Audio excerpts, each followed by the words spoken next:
pada hari ini di Gedung Dewan Perwakilan Rakyat Daerah kami akan mewawancarai satu orang Ketua Badan Kehormatan Dewan Perwakilan Rakyat Daerah untuk mengupas lebih lanjut bagaimana implementasi dari kode etik profesi Dewan Perwakilan Rakyat Daerah. Baik, assalamualaikum warahmatullahi wabarakatuh. Waalaikumsalam warahmatullahi wabarakatuh. Om Swastiastu, Namo Buddhaya, salam kebajikan dan salam sejahtera untuk kita semua. Baik, di siang yang agak hujan ini kami sudah bersama Bapak Dewan Kehormatan, Badan Kehormatan maksud saya, Dewan Perwakilan Rakyat Daerah Kota Batam, bersama Bapak Bobi Alexander Siregar, Ketua Badan Kehormatan DPRD Kota Batam. Baik, sebelumnya Pak, perkenalkan kami dari mahasiswa Universitas Internasional Batam, Pak, Fakultas Hukum. Di sini demi menjalankan tugas yang diberikan oleh dosen pengampu kami, Pak, pada mata kuliah Etika Profesi Hukum. Di sini kami ingin sedikit minta informasi dari Bapak, minta ilmu dari Bapak mengenai etika profesi Dewan Perwakilan Rakyat Daerah. Sebelumnya apa kabar, Pak? Alhamdulillah baik, sehat. Baik ya, Pak Bobi. Langsung saja pertanyaan pertama. Oh ya, sebelumnya saya perkenalkan diri dulu ya, Pak. Perkenalkan, nama saya Muhammad Fikri Alfayed, Pak. Kemudian ada rekan saya Ricky Bintang Perdana. Kemudian yang ini ada Muhammad Arif. Kemudian ada Jaki Akbar, Pak. Ada Muhammad Firja Herianto, kemudian yang ujung ada Albert Olamasan. Izin nih Pak sebelumnya Pak. Bapak kita ketahuinya di sini, yang di sini bersama-sama kita sudah tahu Bapak ini adalah Ketua Badan Kehormatan DPRD Kota Batam. Lantas Pak, apa itu Pak Badan Kehormatan DPRD Pak? Oke, baik. Assalamualaikum warahmatullahi wabarakatuh. Selamat siang, salam sejahtera buat kita semua. Pak Bobi, siang menjelang sore ini cukup berbahagia kedatangan adik-adik generasi penerus bangsa dari Universitas Internasional Batam. Oke. Baik, badan kehormatan itu adalah satu alat kelengkapan yang ada di lembaga DPRD Kota Batam. Badan kehormatan itu adalah satu amanah yang diberikan oleh lembaga DPRD kepada kami. Di sini ada sebanyak 5 orang. Ada ketua, ada wakil, dan ada 3 anggota. Alhamdulillah, saat ini Pak Bobi diamanahkan untuk periode yang kedua di Badan Kehormatan DPRD Kota Batam. Badan kehormatan itu definisinya adalah menjaga marwah, martabat lembaga DPRD ini. Nah, di dalam itu ada 2 buku saku yang diberikan kepada kita semua, termasuk ketua badan kehormatannya. Begitu juga anggota BK-nya dan seluruh anggota DPRD sebanyak 50 orang. Yaitu ada di situ buku sakunya kode etik dan tata tertib. Untuk itu, kalau kita mau bedah, ini cukup tebal. Mungkin Pak Bobi sepintas nanti untuk isi materinya yang mau didalami atau mau digali, nanti Pak Bobi kasih aturan yang kita ada. Jadi badan kehormatan itu adalah menjaga marwah lembaga ini agar benar-benar menjadi lembaga yang bermartabat lah ya. Terutama khusus kita di Kota Batam. Oke, lanjut. Apalagi pertanyaannya? Mantap Pak. Seperti yang tadi Bapak jelaskan, Badan Kehormatan ini kan menjaga marwah martabat anggota DPRD. Nah, lalu ada nggak sih tugas lainnya yang dipegang oleh Badan Kehormatan DPRD ini sendiri, Pak? Tugasnya cukup banyak. Nah, di situ. Mungkin nanti dari 12 pertanyaan ini udah bisa agak masuk juga ini ke semua pertanyaan yang ada. Nah, tugasnya itu Pertama, memang BK itu harus mengamati, mengevaluasi disiplin, etika, dan moral anggota DPRD dalam rangka menjaga martabat dan kehormatan sesuai dengan kode etik DPRD. Nanti dirangkum aja ya, karena di sini kayaknya pertanyaannya hampir nyambung-nyambung ini ya, di situ. Nah, dan juga Pak Bobi nggak boleh lari dari sini, ya kan? Nggak boleh tambah-tambah, ini bahaya ini. Nah, yang kedua, meneliti dugaan pelanggaran. Nah ini, karena udah menyangkut dengan tugasnya tadi ditanyakan.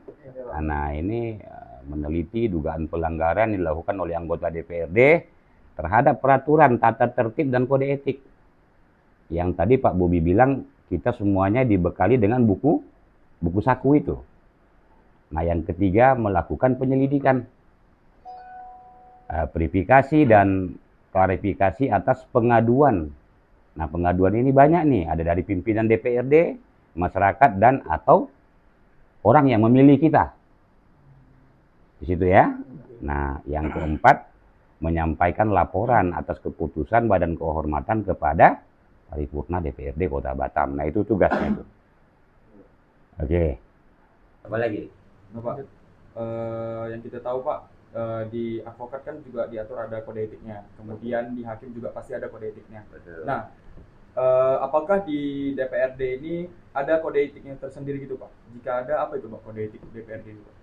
Kode etik DPRD tidak ada khusus.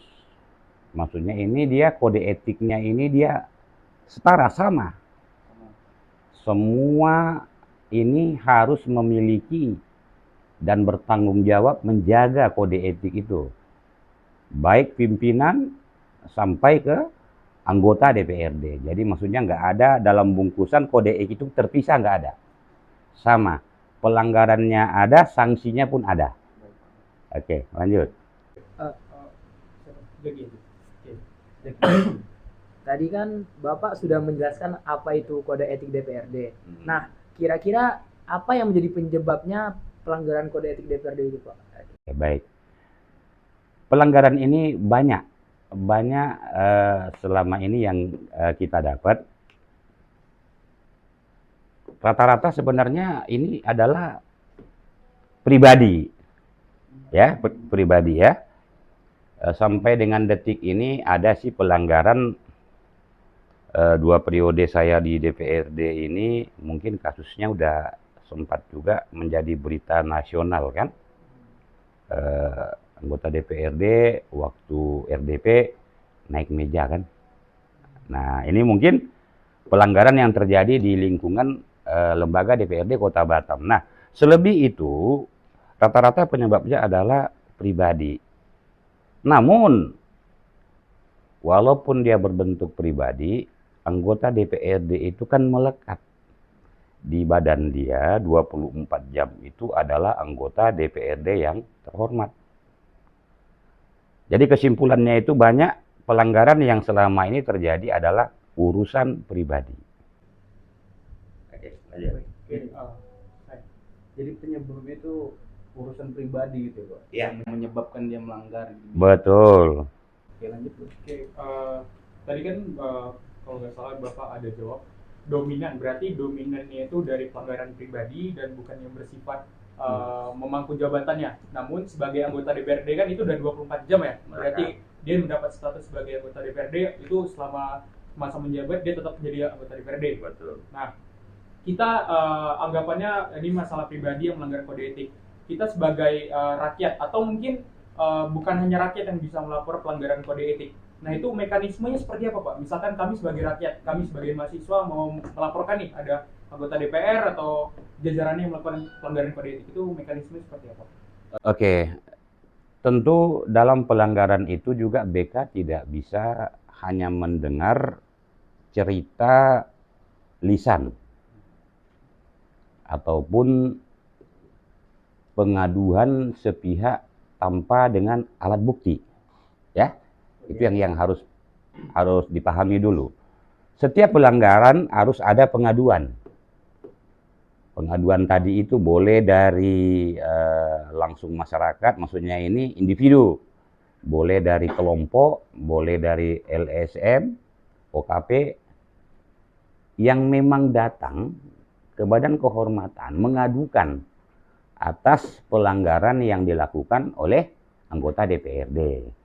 Tentu dalam laporan itu anggota BK juga tidak bisa langsung menerima, ya kan? Ini harus kita verifikasi dulu, alat buktinya, saksinya, ya kan? Apabila kita anggap ini sudah menjadi satu kesatuan, laporan yang dianggap wajib untuknya diproses, BK harus memproses itu. Jadi delik aduan itu harus melengkapi alat bukti, identitas diri si pelapor. Kira-kira paham? Paham, Pak. Oke. Jadi gini, Pak. Kan itu tadi yang Bapak ceritakan mekanisme alat bukti, saksi dan sebagainya. Lantas kami ini Pak, maksudnya tuh sebagai masyarakat apa langsung bisa ngelapor ke Bapak gitu atau kemana kami ngadu ketika mendapat delik itu, Pak? Oke. Jadi begitu ada temuan lah ya, Temuan. kita anggap lah ya, temuan yang anggota DPRD membuat satu pelanggaran yang dianggap oleh masyarakat, oleh publik nggak wajar nih. Iya. Selaku dewan yang terhormat kan begitu. Mekanisme awal itu harus dibuat surat melalui sekretariat DPRD ke pimpinan DPRD langsung yang akan bakalan ditujukan ke Badan Kehormatan DPRD Kota Batam. Itu langkah awal. Setelah surat itu masuk, sekretariat DPRD akan mendisposisikan itu ataupun meneruskannya ke pimpinan. Setelah itu pimpinan mendisposisikannya ke Badan Kehormatan. Nah, Badan Kehormatan langkah awal harus melakukan rapat internal dulu. Nah, rapat internal kita lihat, setelah kita lihat ini adalah satu pengaduan yang wajib untuk kita proses, maka itu kita agendakan. Tahap keduanya, tanggal untuk kita memanggil. Nah, baru proses-proses berikutnya. Sampai tadi yang Pak Bobi bilang, harus ada saksi alat bukti. Oke? Nah, ya. Mungkin dari saya tambah. Ya. Untuk mekanismenya tadi udah kita dengar ada berapa langkah ya, 3 langkah kalau nggak salah sampai ke pemanggilan. Pertanyaan saya ini mengenai eksistensi, mengenai cara melapornya. Apa kita kan tidak bisa menyamaratakan nih semua masyarakat tahu bagaimana cara melapor dan segala macamnya. Untuk eksistensi dari mekanisme perlaporan ini gimana Pak? Maksudnya apakah semua masyarakat sudah dilakukan penyuluhan? Begini misalkan ada pelanggaran kode etik, masyarakat diharapkan melapor ke sini kan belum tahu kan Pak? Dan mungkin dari teman-teman saya juga baru hari ini juga baru tahu gimana mekanismenya gitu. Oke. Jadi kalau namanya pelaporan, ini kan lembaga yang jelas, ya. Sama juga tibanya kalau ada tindakan kriminal, itu kita sudah tahu kita akan melapor kemana. Tentu ke pihak yang berwajib kan? Ya, ke kantor polisi. Nah, begitu juga terhadap lembaga DPRD ini. Lembaga DPRD ini adalah kan rumah rakyat. Rumah rakyat yang memang ini adalah satu wadah untuk masyarakat Kota Batam menyampaikan aspirasi, termasuk aspirasi pelanggaran yang dilakukan oleh anggota DPRD. Jadi kalau untuk cara melapor, saya rasa tidak ada kesulitan selama ini. Semuanya bisa. Namun laporan tadi yang Pak Bobi sampaikan harus resmi, pelapornya jelas, identitas pelapor jelas, ini akan kita proses. Tapi kalau hanya cerita saja, dengan segini banyaknya, masyarakat Kota Batam dengan jumlah penduduk 1, sekian juta, ini pusing nanti Badan Kehormatan. Iya kan? Ya, betul. Bener nggak? Benar. Nah, Pak Bobi rasa begitu. Jadi kalau untuk pelaporan selama ini tidak ada kendala. Kalau untuk ke DPRD Kota Batam, baik berbentuk pelanggaran yang dilakukan oleh anggota DPRD Batam maupun administrasi yang lain. Berarti sejauh ini DPR tuh sangat menjaga ya Pak? Oh, wajib. Martabat. Wajib. Jadi martabat itu kan sebenarnya kan ada di individu anggota DPRD masing-masing. Sampai dia bisa duduk di sini. Betul. Karena martabatnya. Nah, cuma kan badan kehormatan ini dibentuk untuk mengingatkan lah. Karena kita ini kan manusia biasa juga ini. Barangkali ada unsur lupa, ya kan? Iya, benar. Nah, inilah dibentuklah kita lembaga yang di salah satunya ada badan kehormatan. Di samping mengingatkan dan yang kedua kalau ada pelanggaran kan, nah sudah ada tempat masyarakat membuat pengaduan. Baik Pak, tadi kan kita sudah sama-sama tahu, Bapak sudah menjelaskan mekanismenya ketika sudah terselesaikan untuk melapor. Lalu yang berikutnya Pak, apa konsekuensi serta sanksi yang diterima apabila melanggar kode etik tersebut Pak? Oke. Jadi pelanggaran itu dalam bentuk sanksi itu ada 3 sanksi yang harus kita berikan.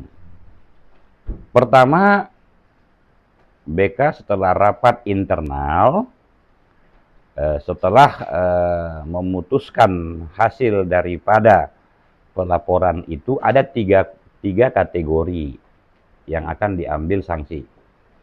Pertama, Badan Kehormatan akan mengeluarkan rekomendasi kepada pimpinan untuk dilakukan teguran lisan. Itu yang pertama. Yang kedua, Badan Kehormatan akan mengeluarkan rekomendasi ke pimpinan dengan berbentuk teguran tertulis. Dan yang ketiga, Badan Kehormatan akan merekomendasikan kepada pimpinan untuk di PAW. Nah, penggantian antar waktu. Jadi ada 3 sanksi itu yang akan dikeluarkan oleh Badan Kehormatan apabila salah satu anggota melanggar kode etik dan tata tertib. Pak, kan anggota DPRD ini pasti tentu akan menjaga kode etiknya kan Pak? Ya.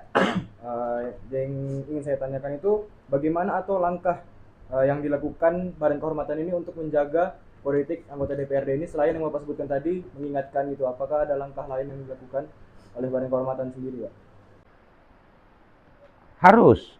Jadi kita ini di lembaga ini kan semuanya diatur. Sebenarnya kode etik itu sudah melekat di masa dan di jam kita kerja. Di situ. Baik dalam apa saja bentuk kegiatan yang dilakukan oleh anggota DPRD Kota Batam ini tidak terlepas daripada kode etik itu dan tata tertib. Apabila ini kita sudah menjalankan dengan baik, tentu kita sudah menjaga ini kode etik dan tata tertib. Kita juga rapat itu juga diatur. Iya kan? Tidak boleh sembarangan. Nah, termasuk rapat yang tertinggi kita di lembaga DPRD ini adalah paripurna. Nah, dengan sendirinya buku saku itu sebenarnya sudah melekat di badannya anggota DPRD masing-masing.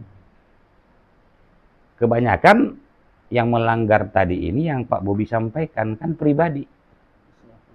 Nah, pribadi. Nah, kalau pribadi ini kan memang tidak tertuang di kode etik dan iya.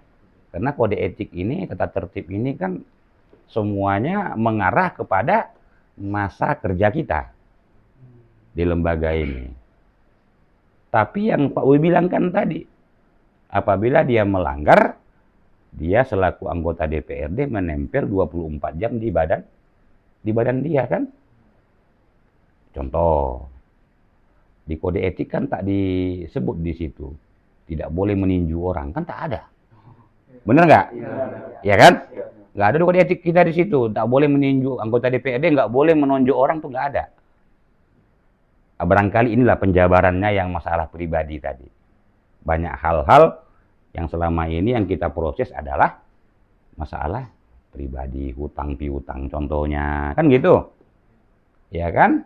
Ataupun uang prestasi dalam bisnis. Ya kan? Ya, benar. Oke, lanjut. Kan tadi kita sudah mengetahui kode etik itu bagaimana bekerja di kalangan DPRD ya kan Pak. Lantas otomatis akan muncul hak dan kewajiban. Nah, kira-kira apa saja Pak yang menjadi hak dan kewajiban DPRD dalam menjalankan kode etik tersebut Pak? Oke.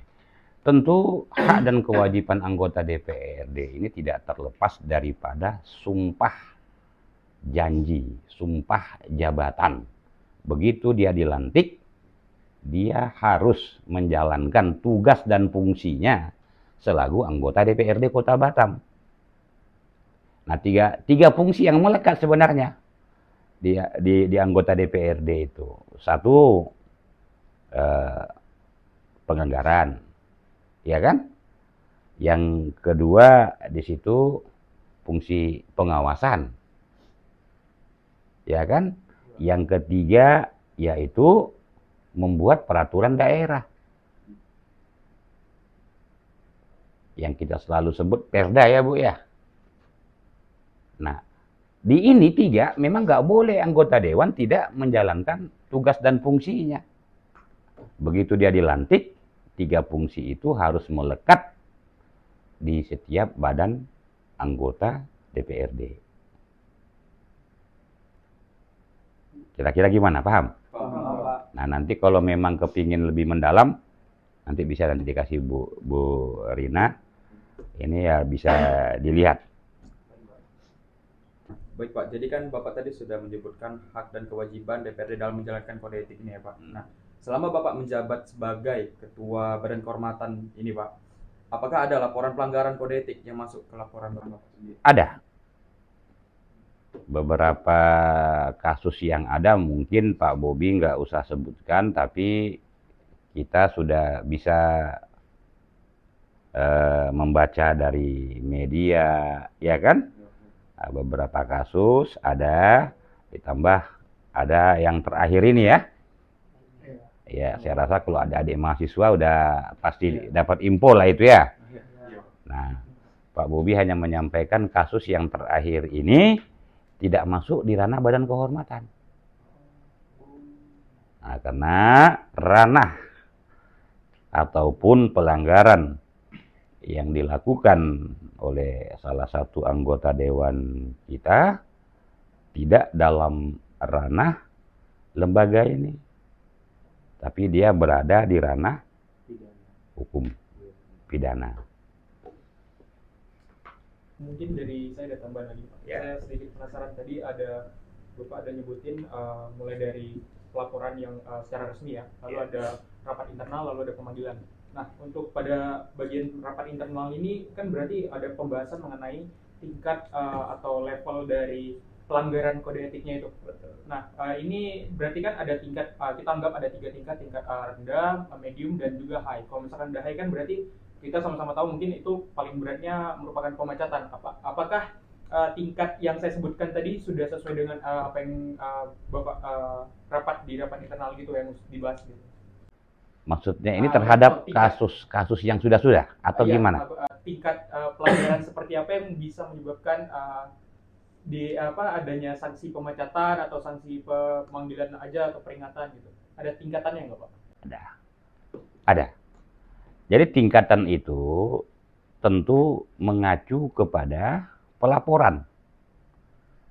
Pelaporan yang masuk ke kita dan dilengkapi dengan saksi dan alat bukti.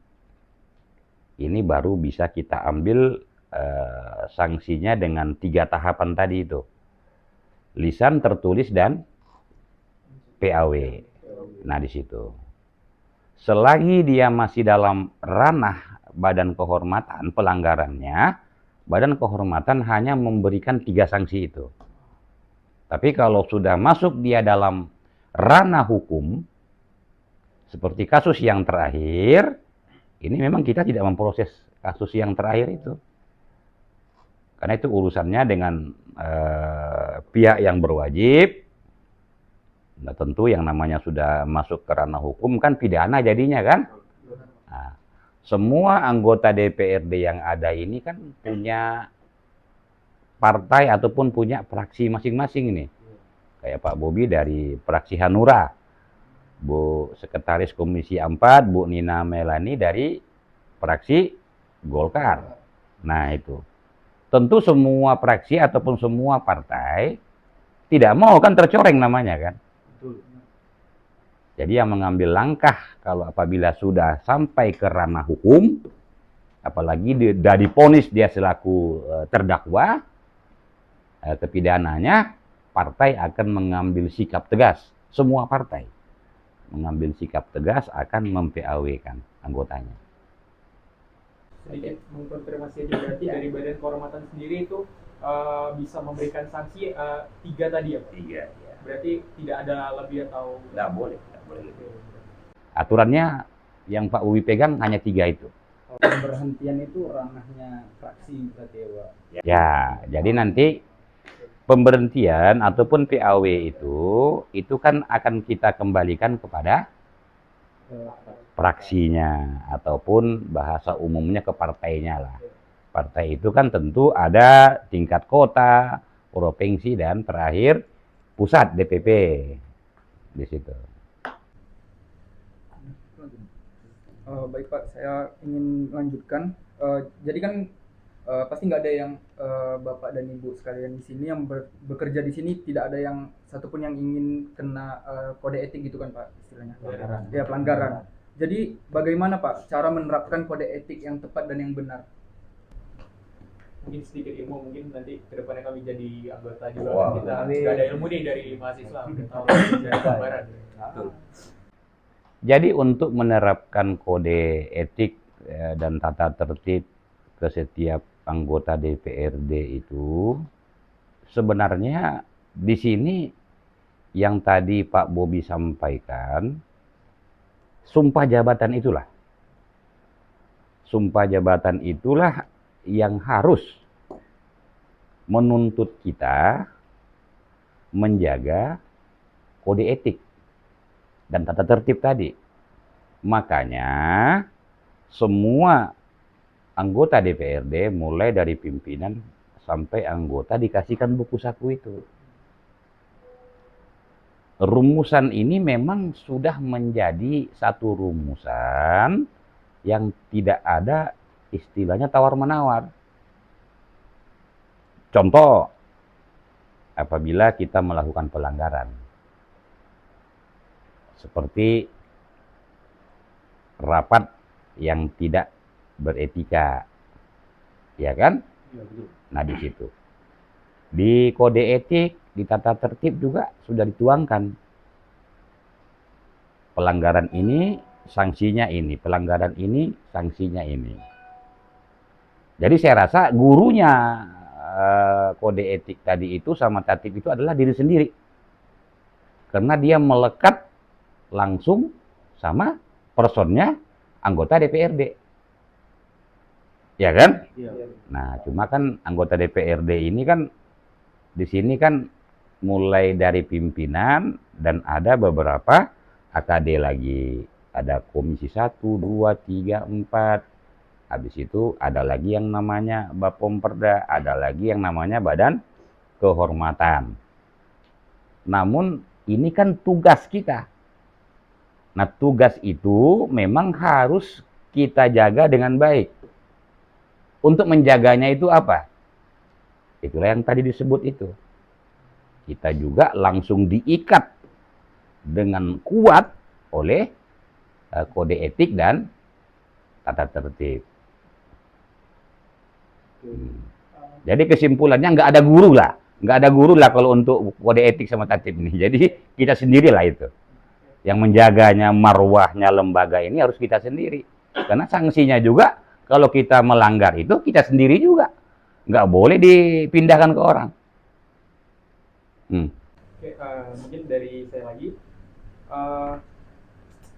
kalau Bapak tadi bilang kan adanya BK berarti sudah bisa menjalankan tugasnya kalau ada pelaporan ya.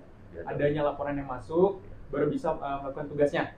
Nah, seandainya ada pelanggaran kode etik seperti etika dalam rapat. Nah, itu kalau misalkan tidak ada masuk nih laporannya. Nah, itu apakah BK juga nggak ada wewenangnya di situ untuk melakukan tindak lanjut gitu? Ada. Nah, jadi kan ini dalam bentuk rapat di internal kita kan. Kita ini juga kan semuanya ini adalah manusia biasa. Manusia biasa, insan yang memang banyak memiliki kekurangan kan. Rapat itu juga kan tidak selamanya kita mesra-mesra kan. Sama juga dengan adik-adik mahasiswa kan. Istilahnya apabila berdebat, kadang kan ada juga yang tak bisa menahan emosi kan. Manusiawi kan. Nah, contohnya ini, kita rapat. Ada yang terpancing dalam rapat itu, debatnya sudah keluar daripada ranah pembahasan, tugas BK harus menegur. Walaupun tidak ada laporan. Menegurnya apa? Mengingatkan kembali kepada anggota DPRD terhadap buku saku yang dia pegang. Baik Pak, kita sama-sama sudah mendengar penjelasan lumayan panjang sih dari Bapak Bobi Alexander Siregar. Terima kasih Pak sebelumnya Pak udah menjelaskan apa itu kode etik dari profesi Dewan Perwakilan Rakyat Daerah, kemudian hak dan wewenang BK ini, Badan Kehormatan, yang sekarang hari ini mungkin kita baru tahu. Kemudian konsekuensi yang sudah dibagi dan dipaparkan langsung oleh Bapak Bobi. Terakhir nih Pak, saya mau minta pesan-pesan apa Pak? Atau kiat-kiat apa yang bisa Bapak sampaikan kepada kami sebagai generasi pelurus juga penerus Pak? Ini nih yang baru mantap nih yang terakhirnya nih. Oke. Baik, terima kasih. Jadi tentu Pak Bobi di usia yang ke-57 tahun ini mungkin udah bisa Pak Bobi bilang ini anak-anak Pak Bobi lah ya. Ya kan? Yang namanya orang tua kepada anak tentu kepingin anaknya harus menjadi generasi penerus bangsa ini yang terbaik. Betul, Pak. Ya enggak? Betul. Nah, oke. Pak Bobi berharap kepada adik-adik mahasiswa, ini adalah generasi penerus bangsa, generasi penerus kami. Ayo, jangan pernah sia-siakan waktu ini. Jangan pernah sia-siakan apa saja yang menjadi masa depan buat adik-adik. Kejarlah cita-cita setinggi langit ya. Nah, di sana kan kejarlah cita-cita adik-adik sesuai dengan apa nanti yang menjadi keinginan di antara kita. Kalau ada penerus kami di sini, kami bangga nih. Karena salah satu adik-adik mahasiswa ini mamanya politisi di sini. Ya kan, mudah-mudahan Pak Bobi doain dulu nih untuk anaknya Bu Dewan kita ini kan bisa menggantikan mamanya ke depan. Menjadi politisi juga yang mengedepankan hati nurani kan. Nah, di situ agar apa yang menjadi harapan, baik harapan orang tua, Pak Bobi, kami semuanya, dan harapan adik-adik juga menjadi suatu keberkahan dalam menggapai masa depan yang cemerlang. Baik. Oke, baik Pak, terima kasih Pak masukannya, kiat-kiatnya, buat nanti bisa kita implementasikan lah ya. Mungkin tidak hanya Jaki ya, jadi Kita juga berenam ya. Bisa berenam mungkin. Sarkas. itu kan lama. Oke baik Pak, sepertinya cukup sampai di sini saja Pak bincang-bincang kita. Mungkin bisa nanti lanjut lagi Pak di lain kesempatan Pak. Mengingat waktu Bapak juga katanya mau ada rapat Pak sebagai wakil rakyat, tentu saja menampung aspirasi kita. Oke, kita akhiri diskusi atau apa ini namanya? Ngobrol santai ya sama Bapak Bobi. Mungkin itu saja yang bisa saya katakan Pak. Terima kasih sebelumnya buat Pak Bobi Alexander Siregar, semoga sehat selalu. Kemudian ada maminya Jaki, ibu siapa? Ibu Nina Melani yang sudah menjadi penghubung kami dengan Pak Bobi pada hari ini. Kemudian ada Ibu Rina yang saya doakan semoga ibu-ibu sekalian juga sehat-sehat selalu. Amin. Sudah diterima dengan hangat di sini. Saya akhiri, wassalamualaikum warahmatullahi wabarakatuh. Waalaikumsalam warahmatullahi wabarakatuh. Betul.